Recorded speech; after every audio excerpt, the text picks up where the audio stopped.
The most disturbing testimony yet. What a Windsor officer saw in the woods near a local motel 3 days after Sarah Boulay vanished as the Marbury murder trial continues. Plus, a multi-million-dollar expansion in LaSalle.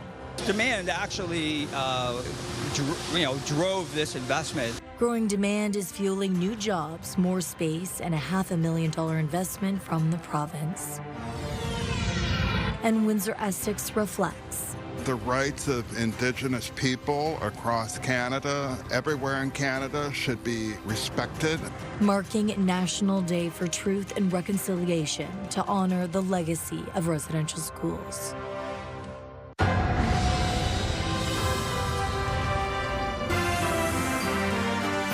CTV News with Stefanie Masotti. Good evening, and thank you for joining us both on CTV Windsor and AM 800. We start tonight with the ongoing trial of Brian Marbury, a Michigan man facing first-degree murder charges in the death of his estranged wife, Sarah Boulay, 2 years ago. Once again, some of the details in this story are graphic.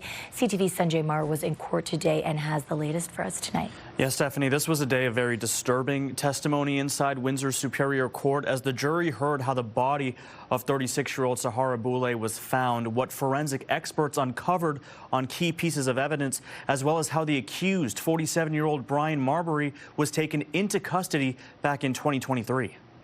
The most gruesome testimony of the day came from a Windsor police constable who was part of the search and rescue team tasked with finding the body of Sarah Boulay on June 6th, 3 weeks after she had been last seen at a Windsor motel. He says it was just before 11:20 a.m. when human remains were discovered in a wooded area near the Bestway Motel. The officer telling jurors he immediately noticed a distinct smell, describing it as the unmistakable odor of a decaying body, the remains appearing to be in a shallow grave, with brown hair exposed, dark flesh visible, and the body curled in a fetal position. Only part of a knee or hip could be seen through the dirt before the team backed out to avoid disturbing any evidence. The jury was also told Boulay's body was in such poor condition that investigators could not take a usable DNA sample, so instead they used the DNA of her mother for comparison. One of the items tested was a towel from the Hampton Inn Hotel, about a 1-minute drive from the Bestway Motel. That towel contained a bloodstain, which a forensic expert told the jury was 41 times more likely to have come from Boulay than from anyone else. The jury also heard about a water bottle recovered near the scene. Analysis showed DNA on that bottle was 13,000 times more likely to be Boulay's than anyone else's. Finally, the court heard how Brian Marbury was arrested at the Windsor-Detroit Tunnel on June 5th. A border officer testifying he spotted Marbury in a blue Ford F-150 with his mother in the driver's seat. The truck was stopped before reaching the booth entering Canada. The officer called out Marbury's name, which he confirmed right away. He was handcuffed at 9:08 p.m., with custody being transferred over to Windsor Police minutes later. Marbury has pleaded guilty to causing an indignity to a human body, but not guilty to first-degree murder. Due to tomorrow being the National Day for Truth and Reconciliation, this trial is expected to resume on Wednesday. Okay, Stephanie. Sanjay Morrow, thank you for this tonight for our top story. In other news, Windsor police say it is tracking a decrease in the rate of intimate partner violence cases. Police say the number of cases now makes up 35.8% of all crimes against persons, which is down from over 40% last year. In fact, police say IPV-related assaults dropped 34% in August alone. Deputy Chief Jason Crowley credits new strategies, including a pilot program launched last year, where social workers respond alongside police officers, targeting outreach in high-risk areas. He says bringing support services directly to residents is making a real impact. A major weapons bust in Windsor. The Canada Border Services Agency has seized 48 firearms, 30 illegal conversion devices, and 17,000 rounds of ammunition following an in-depth investigation. CBSA officials say 30-year-old Hung Wei Zong of Windsor was arrested after 4 suspicious packages from the U.S., all destined for the same Windsor address, were intercepted in Windsor, Toronto, and Montreal Montreal earlier this year. Executing a search warrant, officers found the hidden weapons, which included auto sears capable of converting semi-automatic firearms into machine guns. Zong faces multiple charges under the Customs Act and Criminal Code, including smuggling, attempt to manufacture a firearm, and possession of a prohibited device without a license. 5 Chatham residents have been arrested after drugs and weapons were seized from a home on Park Street. Police say they seized more than 20 grams of cocaine with an estimated street value of about $2,000, over 112 gouge shotgun rounds, along with 2 spent shotgun rounds, brass knuckles, pellet guns, another revolver-style pellet gun, and a crossbow were also confiscated. Investigators say during the search, officers also located several items that were reported stolen during a break-and-enter on September 15th. The total value of the recovered items is approximately $1,800. 4 men and 1 woman between the ages of 22 and 43 years old have been charged. An investigation has been launched after a massive fire in LaSalle left behind millions of dollars in damage. Crews were called to Terabella Drive around 12:30 Sunday morning, where flames tore through a nearly finished $1.8 million home. LaSalle Fire Chief Ed Thiessen told AM 800 News the house wasn't occupied yet and is now completely destroyed. He says a neighboring home will also need to be guttered after suffering about $2 million in damage. The family inside made it out safely. A third nearby house, still vacant, sustained about $100,000 in heat damage. LaSalle Police and the Ontario Fire Marshal's office are now investigating. And a balcony fire in Windsor early Saturday morning is being blamed on a charging e-bike. Fire officials say a mismatched charger plugged into an extension cord is suspected to be the cause. Damage is pegged at about $2,000. Thankfully, no one was hurt. Now, Halloween is creeping closer, and with more and more people turning their front yards into haunted attractions, Windsor Fire and Rescue is teaming up with Spirit Halloween and Scarehouse Windsor. Their goal, making sure the scares stay safe. Unfortunately, last year there was a complaint given to one of the home haunts, and then it was a thing. That complaint led to charges. This year, Windsor Fire has rolled out a safety checklist for home haunts, including ABC fire extinguishers, no smoking signs, glow-in-the-dark exit signs, and limits on combustibles. Scarehouse Windsor is spreading the word, while Spirit Halloween is offering the incentive. Anyone who submits a safety plan at its outlet mall store will be entered to win a draw. All right, this is what you got to do. You got to go to the Windsor Fire Department's website. You're going to see the guidelines. Fill out your fire safety plan. Bring it to Spirit Halloween over in the outlet mall. And then we're going to see that it's been registered. And then we're going to go to your home haunt. And then whoever has the best home haunt this year, we're going to give the award. So everybody's going to be safe. They're going to have fun building out their home haunts. And we're going to let everybody know who has the best home haunt. CTV meteorologist Gary Archibald joins me now for a first look at the weather from the top Bell building of the Bell building tonight. And Gary, clear and calm tonight. You're right about that. Beautiful conditions. Good evening, Stephanie. Good evening, everyone. We're talking about temperatures in the mid-20s, and we could see mid-20s yet again for tomorrow. Ridge of high pressure is keeping things quiet. Not much to see across southern Ontario proper because of that system in place, and with that, we anticipate a quiet evening, a clear one, beautiful for night sky watchers. We'll see more sunshine tomorrow. I think temperatures could be in the mid-20s again. We'll see if this trend continues. We've enjoyed it since last week. I'll break down what you need to know just ahead. For now, I'll send it back inside to you. The provincial government is investing $500,000 into LaSalle company Pro Power to help push their expansion over the finish line. The funding will support the growth of its metal tank production, an effort that will need more skilled trades workers and create new opportunities in the local manufacturing sector. CTV's Bob Belichico joins us tonight with the latest on this. Bob. Well, Stephanie, the company is doubling its current size. Check it out, 16,000 extra square feet. It's empty now, but once they're up and running, they'll be creating industrial, electrical enclosures. Demand actually, drove this investment. John Coulthard is president and second-generation owner of Metal Tanks by ProPower. The company is nearing completion of a $5.7 million expansion of their facility on Howard Business Parkway in LaSalle. He says growing was necessary. It's the congestion that we have in our existing facility trying to make electrical enclosures and tanks at the same time. The 16,000 square foot expansion increases their working space by 60%. The facility employs 39 people and produces fuel tanks and hydraulic reservoirs for various customers in North America and, more recently, Europe. This addition will allow us to expand the electrical enclosure division of our business into this facility.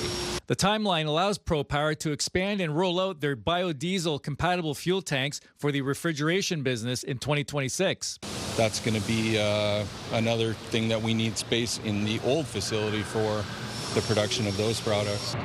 And this is exactly the type of thing that the Government of Ontario loves to support. The provincial government chipped in $500,000 for the project. It's going to preserve approximately 39 jobs and create 6 brand new jobs, and it's going to help protect Ontario jobs and protect Ontario. According to company vice president John Ben, there could be more jobs opening up in the near future, many of them in the skilled trades. There's more manufacturing being done than there was maybe a few years ago, and there's always that demand. Here at ProPower Manufacturing, they have about 15 to 20 welders on staff at any given time. Sometimes it's more, sometimes it's less, but that stresses the importance of the skilled trades in Ontario. We have the talent here. We're going to keep the talent here. So there's still some work to do, infrastructure to be installed, but the company's hoping to have this facility operational before the end of November. Stephanie? Okay, Bob Belichico tonight. Thank you for this, Bob. In other news, tomorrow is the National Day for Truth and Reconciliation, also known as Orange Shirt Day. It's a time to honor residential school survivors, victims, and their families, and to reflect on reconciliation. The City of Windsor has a number of events planned. CTV's Chris Campbell joining us now with those details tonight. Chris.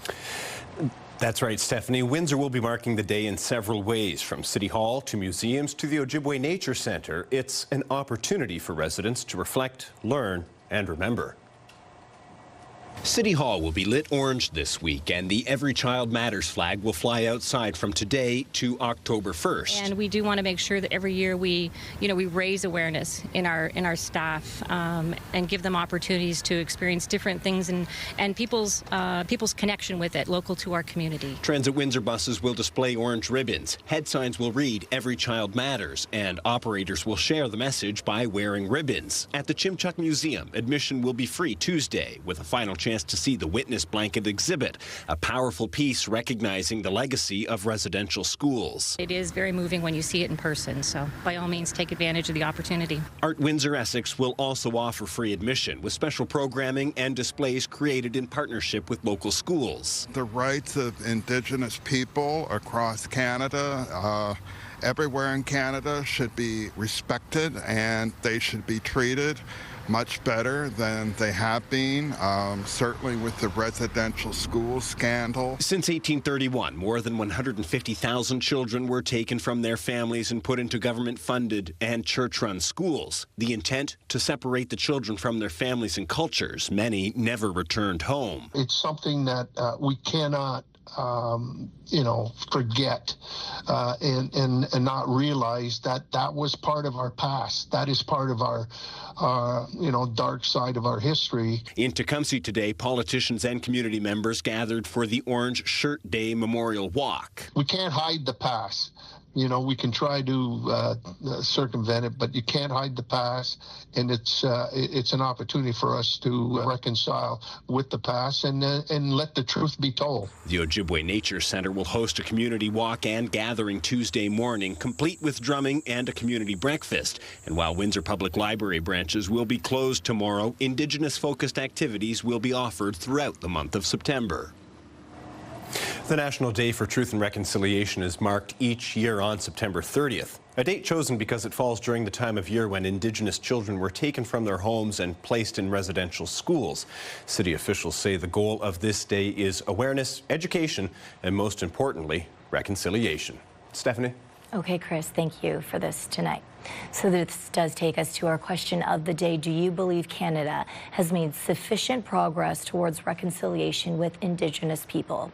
Go to our website to cast your vote, ctvnewswindsor.ca.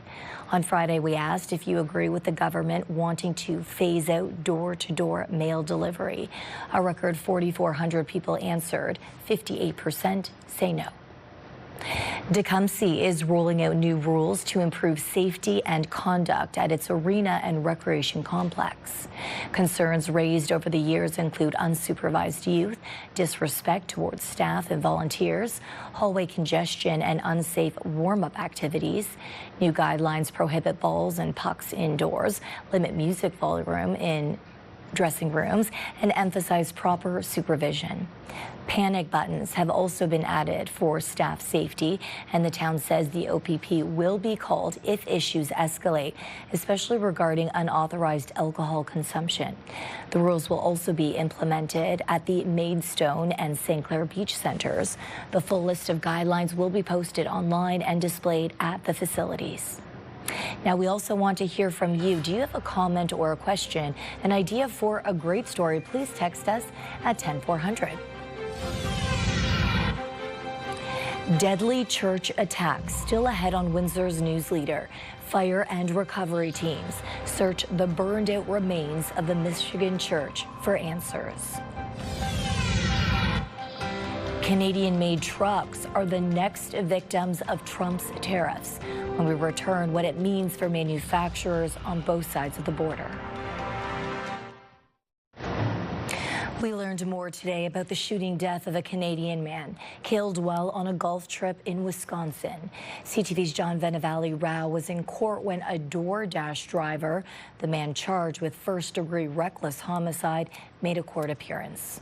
The accused made a video appearance in a Wisconsin courthouse. 35-year-old Luis Cruz Burgos read his rights using a Spanish interpreter and charged with first-degree reckless homicide in the death of Mike Robinson, who grew up in Stouffville, Ontario, and who'd been on a golfing trip with friends and family when things went horribly wrong. A murder that stunned locals. I'm shocked. I don't even really know what to say. This was Robinson last week celebrating a hole-in-one. Afterwards, he and 3 other men went to celebrate at a bar in Sheboygan, which is north of Milwaukee. A criminal complaint lays out how Robinson and the others tried to get an Uber back to their hotel at around midnight, and failing that, approached Cruz Burgos, a DoorDash driver for 9 months, and tried to negotiate paying him for a lift. Police obtained surveillance picking up the sound of their interaction. One man said he wasn't going to give the driver $40 for 5 minutes of work, and they walked away. Another man said Cruz Burgos drove off, but then doubled back. That's when he heard a pop and Robinson say, "I'm dying." The 32-year-old passed away from a single gunshot wound to the chest. His wife gave birth to a baby girl just 6 weeks ago. My brother was one of a kind, and he touched a lot of people's hearts. That charge has not been proven yet. In the criminal complaint, Cruz Burgos claims the men called him stupid, and one of them flipped him off, and he says he didn't shoot anyone. In court, authorities said he has no known criminal record. Upon news of his arrest, the Robinson family issued a statement to local media, expressing our deepest gratitude to the police department for acting swiftly and making the arrest. If convicted, Cruz Burgos could face up to 60 years in prison. Meanwhile, a GoFundMe has been set up to support Robinson's family, which has so far raised almost $250,000. John Venevali Rao, CTV News, Toronto. Police are calling a shooting at a Michigan church about an hour northwest of Detroit a targeted act of violence. Although motive isn't still unknown, 5 people are dead, including the suspect. NBC's Jay Gray has details from Grand Blanc, Michigan. A day later, dozens of officers, federal agents, fire and recovery teams searched the burned out remains of the church. Special agents, intelligence analysts, and professional staff are trained to process crime scenes and collect evidence. They were out all night and continue processing the scene as we speak. Still in the parking lot, the suspect's silver pickup with 2 large American flags. The truck he was in as he crashed through the doors of the sanctuary. You see the back wall of the chapel just kind of buckle, and we heard a loud boom. Suddenly, Paul Kirby face to face with the gunman.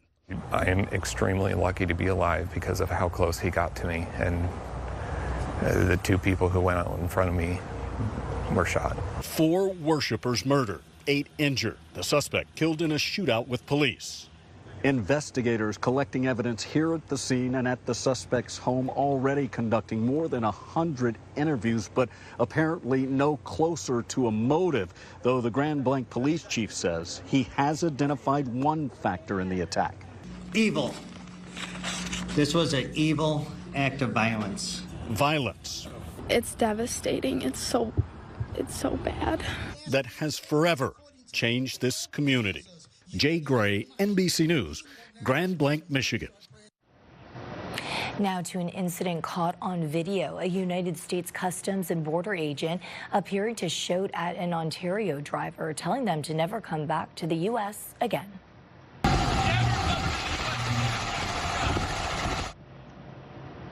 The video shows a man that appears to be wearing the agency's uniform, drawing close behind the vehicle before pulling up beside them in upstate New York.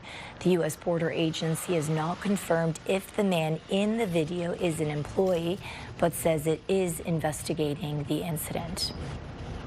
The latest round of Trump's tariffs go into effect this week, this time targeting pharmaceuticals, kitchen cabinets, and heavy trucks.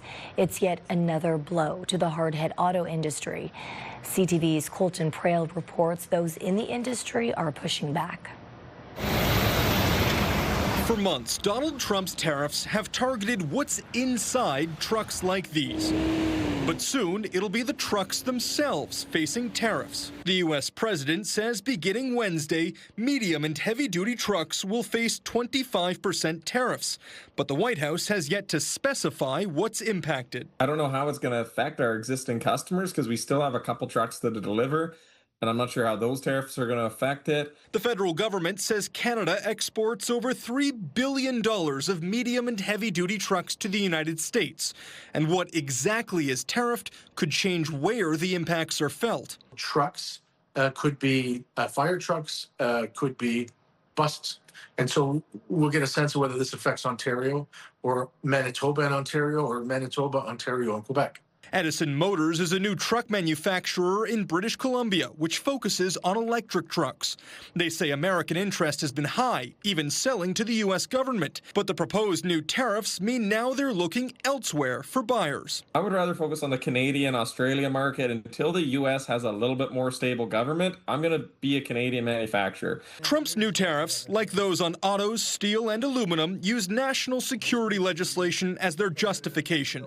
Trade lawyers say that makes them harder to fight against. Really what this all means is this is something we're probably going to have to negotiate with the Trump administration. The federal government recently announced $6 billion in support funds for businesses impacted by tariffs. Asked if it will be extended to companies hit by Trump's new tariffs, officials were unavailable to comment. Colton Prail, CTV News, Ottawa. Ottawa and Ontario offered Canada's last remaining independent steel producer a financial lifeline today. Steel is the backbone of our country. And you've heard us say this time and again. I hope that you truly feel how much we talk about steel, in particular at the federal cabinet table. The loan aims to help Algoma Steel continue its operations and transition to a business model that is less reliant on the United States. The 50% tariff has effectively closed off what has been for decades a key market for this and other Canadian steelmakers. Ontario's government is also providing $100 million in support.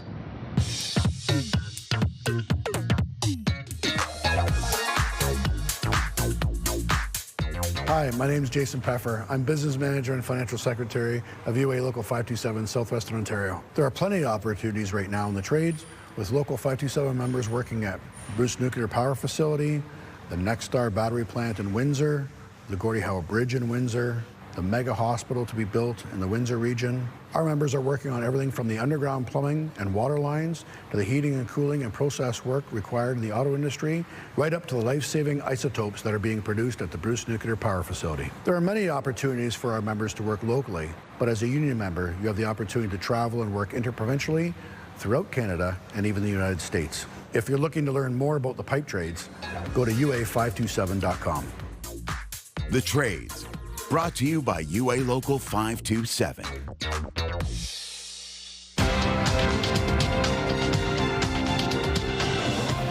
Strength in the technology sector helped Canada's main stock index finish higher. In Toronto, the TSX gained 211 points. In New York, the Dow added 69, the Nasdaq up 107. The Canadian dollar gained 1/10 cent. On commodity markets, gold moved ahead more than $46 an ounce. Oil fell to $2.27 a barrel. Preserving over a century of Windsor's heritage brick by brick. Coming up, the careful, precise work to restore Willisted Park's historic fence. Let's look at our CTV News weather snapshot. Thanks to Jack Fisher for this great scenic image. If you have a weather image you'd like to share, text it to us at 10400.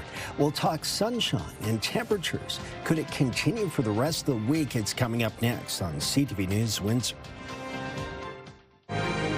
Discussion here at Windsor City Hall. Windsor's top stories. A major project is about to get underway. Breaking news alerts. Severe weather is a possibility. And watch live. Good evening, and thank you for joining us. Download the CTV News app.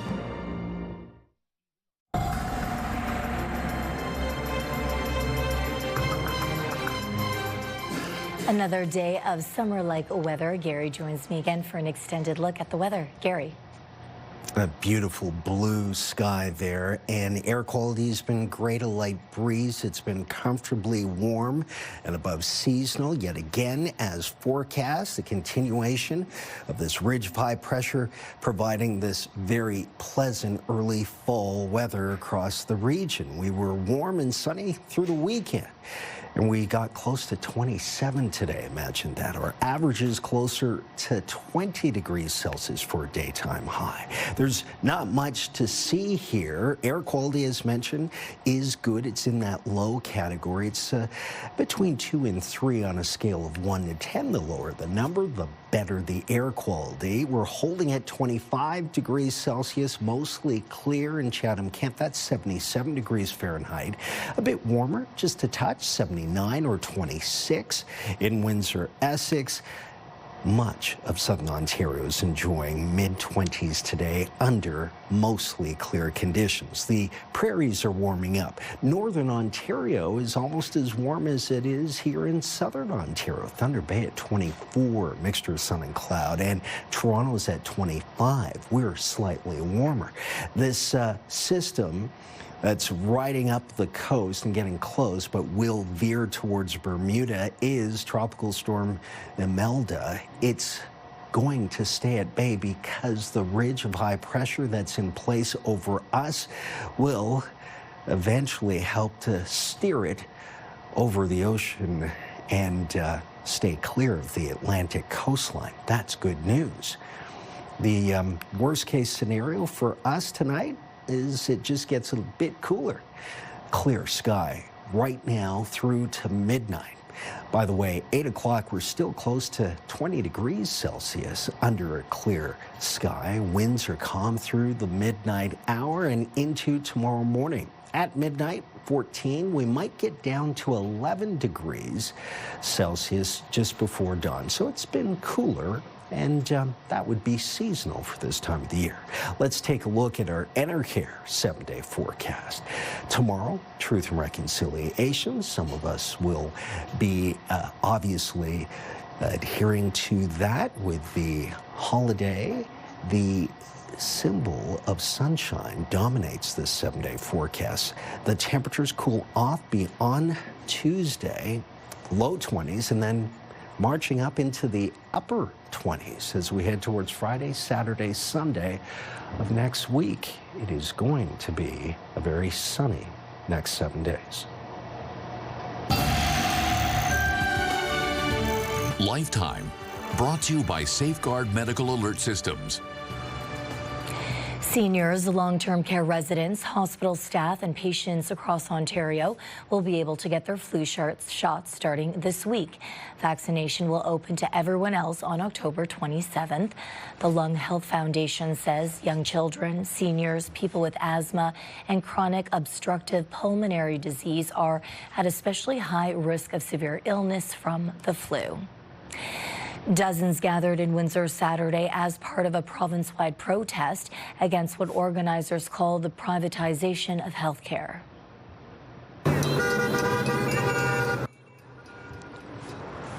The Windsor-Essex Health Coalition lined the corner of Tecumseh and Olette with signs and chants, drawing honks of support from vehicles. The group say Ontario's Your Health Act has opened the doors to private clinics taking on more surgeries and diagnostic tests, threatening funding for public hospitals. Doug Ford promised us that we would not be paying for health care with our credit card, but our OHIP card. Yet we have 50 patients who have stepped forward with all of their receipts and their proof of service, asking the Ontario health insurance plan to refund them for the amounts that they have to pay. Some Windsor police officers spent the weekend cycling hundreds of kilometers to honor their fallen colleagues. 4 Windsor officers joined counterparts from LaSalle and Sarnia for the Ride to Remember, an annual trek from the Ontario Police College in Elmer to Parliament Hill in Ottawa. The 800-kilometer journey wrapped up on Sunday at the Canadian Police and Peace Officers Memorial, where law enforcement from across Canada gathered to pay tribute. You are the one. Coming up on Windsor's News Leader, Blue Rodeo is hitting a major milestone, and they'll be celebrating it at Caesars Windsor. 5K a day is back on 93.9 Virgin Radio. Listen to Hannah and Johnny in the morning for your chance to win $5,000 Every weekday. 5K a day. Virgin Radio.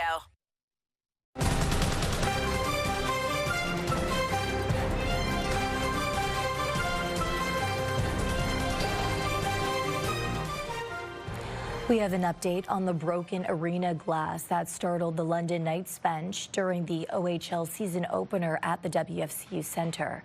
The city replaced the glass the night it shattered and showered over London head coach Dale Hunter and some of his players. It's the first time since the arena opened in 2008 that glass broke just like that. Again, the glass was replaced right away, but has since been replaced with another panel, and a replacement has also been ordered and is expected soon. We've now replaced it with some more pieces that actually fit properly, and then we are ordered a replacement panel to replace that long term. But the intent is to still go with tempered glass as it's held up over the years. Some delicate restoration work is underway at Willisted Park. Crews beginning to carefully disassemble and rebuild 50 limestone pillars along the park's perimeter fence. Built over a century ago in 1914, the wrought iron fence and its pillars have suffered decades of weather damage, including the harsh freeze-thaw cycle. The city has allocated $500,000 for the restoration, using much of the original material to preserve the fence's authentic character. Work began today and is expected to continue through the fall, with an eye on a possible completion date of spring of 2026. Park entrances along Silver Road and Richmond Street may be temporarily closed at times. This restoration is part of the city's 10-year capital plan to preserve Windsor's architectural heritage and generations. Windsor Avenue in Essex looked more like a racetrack than a roadway on Saturday as a stretch of the street was closed off for the Windsor-Essex Soapbox Derby's season finale. Dozens of young drivers launched down the ramp in handmade cars, cheered on by family, friends, and a crowd of curious spectators.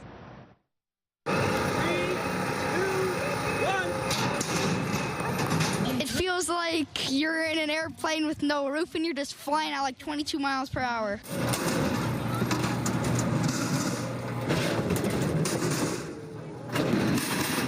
What I'm doing is soapbox derby racing, and there are 24 other people that are doing it.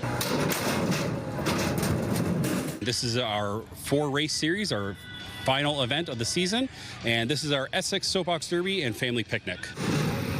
So parents and kids, they either buy a kit car or they build their own in the garage. So we have a great mix of everything here today. And then they come out and they compete. I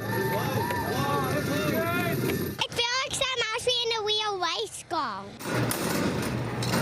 It's like it's basically you're going down a big ramp and trying to get the A-class first place trophy. It actually is very competitive. We've had 3 ties this year so far at 2 of our different events, and 2 of them are brothers. So it's been a family feud, if you could say. Good job.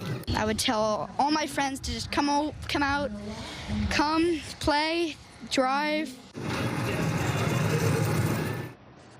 From crisp apples to classic cars, Ruthven's annual fall festival had plenty to smile about this weekend. I haven't stopped smiling, honestly, coming in the morning and seeing the sunrise, seeing all the vendors coming in, smiling and waving, and of course seeing all the families come through the entrance. It's just really heartwarming, and we are forever grateful for the support we receive from the community, our vendors, and so many volunteers that help us make this weekend a possibility. The Ruthven Apple Festival marked its 46th year at Colasanti's Tropical Gardens, serving up food, trucks, live music, a car show, and plenty of family-friendly fun. Along with the farmers market and raffle prizes, dozens of local vendors helped draw crowds, all to raise money for community living Essex County. All proceeds from the festival go towards community living Essex County. We support over 700 people in the area, and we use all of the funds to put towards accessible vehicles, to purchase them and maintain them, to allow that the people we support to be thriving members of the community. It gets them to volunteer, it gets them to medical appointments, and it just allows them to thrive in the community.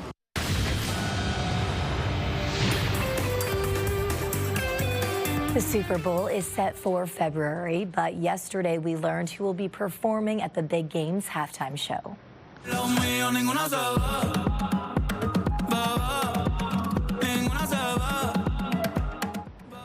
Bad Bunny was the most streamed artist on Spotify in 3 of the past 5 years. He has confirmed he will be taking the stage for Super Bowl 60 and will squeeze his hits into less than 15 minutes. The NFL broke the news during last night's game between the Packers and the Cowboys. It's been a busy year for Bad Bunny. He was in Happy Gilmore 2. He's coming off his residency in Puerto Rico, and he will be on the season premiere of SNL on October 4th. Blue Rodeo, the legendary Canadian alternative country rockers, are celebrating 40 years of music with a special live performance in Windsor. But I know my past, you were there. Everything I've done, you are the one. With hits like Try, Till I Am Myself Again, and Lost Together, the band earning 12 Juno Awards and selling over 4.5 million albums. Joining them on stage is special guest Adam Baldwin. The special performance is January 8th. Tickets go on sale Friday. Would you text your ex for $10,000? 89X is back. Listen for the keywords and text your ex. It's never been more rewarding to get back with your ex. Only on Windsor's Alternative, 89X. This This is your CTV Windsor Our Community Calendar. From now until September the 30th, join the hospice as we kick off the 23rd annual face-to-face campaign in support of the Fairly Family Transportation Program. See you next time on Our Community. It's time to check in on what's happening now with Melanie Kentner. And Melanie, tonight we're talking about the Pelee Islander. It had a mechanical failure over the weekend. That's right, Stefanie. The mayor of Pelee Island is calling on the province to speed up the process of bringing a new ferry into service. Kathy Miller says the township has been advocating for a replacement for the aging vessel for more than 3 years. She says the Minister of Transportation has been responsive, but this failure highlights the urgency for a new ferry. Miller says it also needs to have more deck space for heavy equipment and additional vehicles. CTV News has reached out to the ferry company for comment, but has not heard back as of news time. Now we've got those details online at ctvnewswindsor.ca. And not many people are going to be happy to hear this, but more road closures, this time Riverside Drive East. Yes, more construction. The city is telling drivers to be prepared for several more months of that construction. Riverside Drive East near St. Rose Avenue will have intermittent lane closures due to the ongoing construction of the St. Rose pumping station. The work is taking place Monday through Friday from 9 a.m. until 3 p.m. until May 2026. You can find more info about the project on our website. And in our social spotlight, people in Alberta are seeing a lot more of ladybugs. We see them every year, but not in that quantity. I mean, they're crawling up your leg. They're on my cell phone. That's Doug Wong. He's been living at his home in Calgary for 30 years and says he's never seen so many. So why is there an uptick? A streak of hot weather is stressing plants, and a lack of water reduces their photosynthesis activity, attracting the insects. It is pretty cool. I can just imagine like getting all the kids out there and just taking a look at them, getting some education about why they're actually out there. It's pretty cool. Yeah, I think it's pretty neat, and for sure, I know my kids would love to see that. Yeah. Okay, so if someone has a trending video at home that they want to send you, how do they do it? Absolutely. They can email us at newsnow@bellmedia.ca or text it to 10400. I couldn't find them.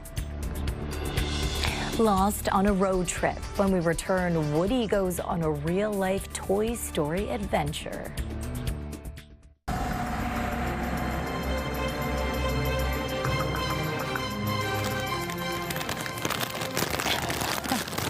Another beautiful blue day, but I'm distracted. Popcorn. This forecast is so easy to do. I'm just sitting back watching movies. So Sunshine true. as promised, right? Yeah, wrap it up in 10 It's seconds. incredible. Wrap it up in 10 seconds. Yeah. It's going to be sunny. I love cheddar. Pardon the crunch. Sunny all week. Temperatures in the mid-20s for the next couple of days. Actually, at least for tomorrow. Low 20s Wednesday, Thursday, and then back into the mid to upper 20s. That's your 7-day Intercare. I'll grab some. Maybe it will help my voice. But no, it's great. Travis, you're on for us tonight. What can we expect? Well, hopefully I have some snacks too. I'm not 100% sure if I will, though. But we will have an update on the Gordie Howe Bridge. Everybody's been asking for the past couple of months. Is it going to open this fall as expected? Well, we know now it's in the final stretch. We know when construction is slated to be complete and what's still left to figure out before we do get to bike, walk, or drive across it. Spoiler alert, I think it's safe to say it will not be opening fall of 2025 as hoped. That tonight at 11. Okay, thank you, Travis. Now, we all have had a favorite toy from our childhood. For one little girl in Wisconsin, that's Woody from the Toy Story. Great movie. Earlier this month, the family went on a vacation and Woody got lost. Kim Leadholm shares this real-life Toy Story adventure. Howdy, partner. Giatello's favorite sidekick is pretty well known. My name's Sheriff Woody.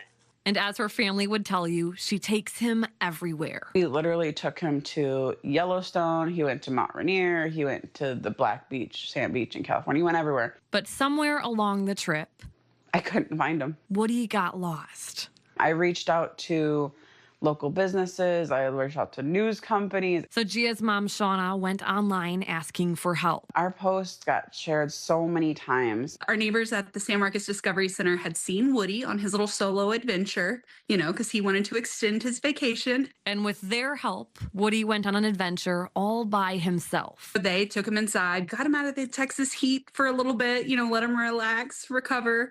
And then once he was rested and ready to go on another adventure, the Visit San Marcos team took him and showed him around San Marcos. Stopping by the river and exploring downtown before making his way back home. Thanks. I try to stay active. There was some humor you had to find in it going, really? I experienced my own little Toy Story adventure. But even more than that, she has a daughter excited to be back with her favorite toy. So as a mom, you always want to just see them happy. It's just something she really loves. You got a friend in me. And she has some friends in San Marcos, too. It truly is incredible. These characters, they just are so popular over all of the generations. Just like Gia, my kids have those same toys as well. I had the same one when I was a kid. Actually, when I was a kid, I was lucky enough we went to Disneyland. We went to a Toy Story show. We were in the back of the crowd, and Woody comes out on stage, and little Travis runs from the back row all the way up. Hey. My mom loves telling the story. Oh. I ran all the way up there and hugged them, and they almost gave up my family to join the cowboy life. Oh my God. That will be a story I believe will be mentioned again during your wedding. Party, I'm sure. Of that nature. Any Toy Stories? I'm a big Buzz Lightyear fan. Hey, all the more reason to break out the popcorn. Yes. Good movies. Perfect reason. Sunny. Well, if you're hungry at home, grab some popcorn or chips, whatever you have at home. On behalf of our dedicated team here at CTV News Windsor, thank you so much for watching. For updates throughout the evening, go to ctvnewswindsor.ca. I'll be back with your only late local newscast at 11. Good night. Have fun. Thank you.